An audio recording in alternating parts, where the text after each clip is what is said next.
Bonjour mesdames, messieurs, dans cette édition, politique, accord entre la France Insoumise et le PS pour les législatives, on en verra un peu plus. Que sait-on de la découverte des corps de 3 bébés dans une cave dans les Hauts-de-Seine? En Villard-Vendôme, un jeune homme blessé par balle en pleine rue. En Martinique, plusieurs militants ont été interpellés hier matin après avoir déboulonné des statues. La météo et l'éphéméride de demain en fin de journal. C'est la fin des titres de votre édition. On est le mercredi 4 mai 2022. On va commencer cette édition par de la fumée blanche. À gauche, la France Insoumise et le Parti Socialiste ont annoncé ce mercredi être parvenus à un accord pour les législatives.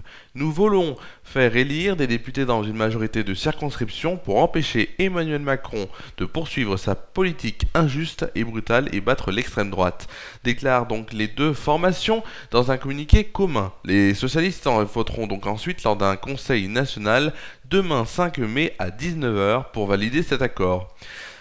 Quelqu'un a déclaré « Si le PS continue à être ce qu'il est, aujourd'hui je partirai ». C'est ce qu'a déclaré donc Stéphane Le Foll, l'ancien ministre socialiste donc de l'agriculture, invité des 4 vérités ce matin, déplore que le PS tourne le dos à son histoire, notamment sur la question européenne.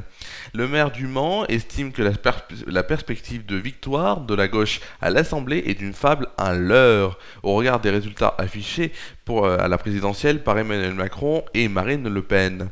Autre information, le Parti communiste rejoint la nouvelle Union populaire écologique et sociale. Nous sommes au taquet pour ce rassemblement, a déclaré donc le porte-parole du PCF, Yann Brossa, hier. Le communiste a admis des discussions longues, mais aussi des points communs entre les deux partis sur le pouvoir d'achat, les salaires, le départ à la retraite à 60 ans. Notre objectif, c'est la victoire, c'est d'avoir demain une majorité à gauche. On va maintenant parler d'un autre titre de l'actualité, macabre découverte, fait divers, macabre découverte à Ville d'Avray, dans les Hauts-de-Seine, où les corps de 3 bébés ont été retrouvés hier dans la cave d'une maison située en banlieue parisienne. Voici les faits. Donc les corps ont été découverts mardi en début d'après-midi par un ouvrier venu vider la maison inhabitée dans le cadre de la gestion de la succession. Il est trouvé dans la cave, dans des seaux recouverts, et 2 d'entre eux étaient fossilisés. C'est vers 15 h que des pompiers sont intervenus pour prendre en charge l'homme en état de choc. D'après les informations de BFM TV, il semble que l'un des nourrissons baignait dans un liquide ressemblant à du formol. Les 2 autres étaient desséchés. Selon une source policière, les premiers éléments de l'enquête indiquent que l'ancien propriétaire de la maison était un gynécologue décédé en 2015. Une enquête a été ouverte pour recherche des causes de la mort, précisé mardi le parquet de Nanterre, contacté par l'AFP. Les investigations ont été confiées à la police judiciaire des Hauts-de-Seine. Une autopsie sera faite dans les prochains jours. Autre titre de l'actualité, on va parler de local maintenant, où c'était aujourd'hui vers 5h30 ce matin, un jeune homme âgé d'une trentaine d'années a été blessé par balle dans la rue d'Asti, situé quartier Font-Barlette à Valence. Les faits se sont produits sur la voie publique. La victime a été atteinte aux jambes par plusieurs projectiles. On ignore pour l'instant les raisons de ces coups de feu. Les premières investigations ont été menées par les enquêteurs de la sûreté départementale. Le parquet a saisi la police judiciaire de Valence pour mener l'enquête. On va maintenant parler de Martinique. On va traverser l'océan Atlantique. Plusieurs militants ont été interpellés ce mardi matin, donc hier matin plutôt, par les forces de police et de gendarmerie dans différentes communes de Martinique. À ce stade, donc, leur nombre n'est pas connu avec précision. Il s'agira en revanche d'une opération judiciaire menée à la demande d'un juge d'instruction chargé de l'information judiciaire ouverte après le déboulonnage de 4 statues à Fort-de-France et à Schœlcher. Les militants interpellés sont actuellement entendus en garde à vue au commissariat de police et dans les brigades de gendarmerie. Pour rappel, le 26 juillet 2020, les statuts de Joséphine de Beauharnais et de Pierre Bélin d'Esnambuc avaient été déboulonnés place de la Savane à Fort-de-France par des militants anticolonialistes. 2 mois plus tôt, ces 2 statues de Victor Schœlcher avait elle aussi été mise à terre lors du 22 mai, jour célébrant l'abolition de l'esclavage donc à la Martinique. Un acte revendiqué qui avait été soulevé, qui avait soulevé une vague d'indignation et suscité le débat. Hier soir, football, avant de passer à la météo, un match s'est joué, un match de demi-finale de la Ligue des Champions. C'était entre Villarreal et Liverpool, et c'est Liverpool qui s'est imposé 3-2 et est donc qualifié pour la finale qui se déroulera le 28 mai prochain. Prochain match, c'est ce soir, et ce sera la demi-finale entre le Real Madrid et Manchester City. Avantage pour Manchester City 4-3. On va tout de suite passer à une rubrique que vous adorez, je le sais, c'est tout de suite la météo.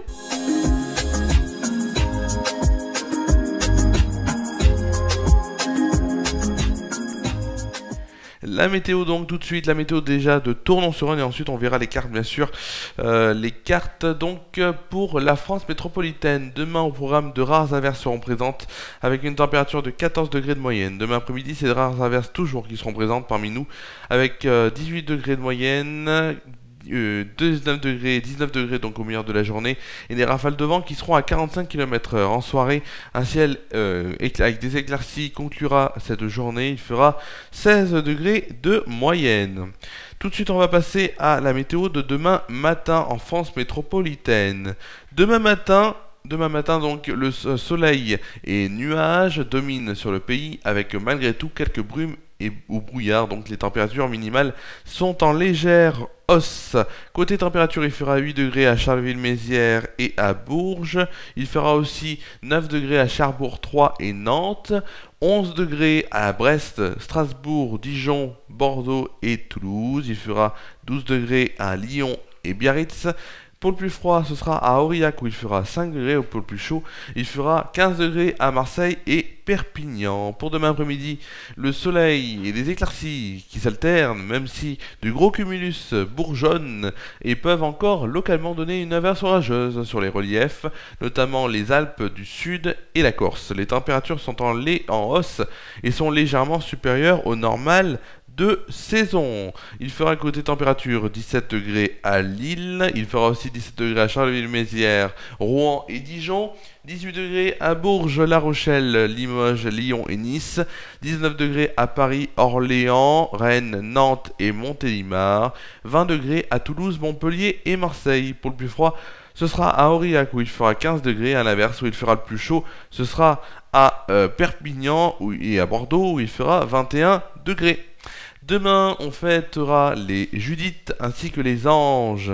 Le soleil se lèvera à 6h23 et se couchera à 21h11. On gagnera ainsi 3 minutes de soleil. Voilà, c'est important de dire combien de temps on gagnera 2 minutes de soleil. Alors, demain c'est une édition un peu particulière qui va vous être donnée du JT, puisqu'on sera en direct avec une seule webcam comme on a l'habitude de le faire.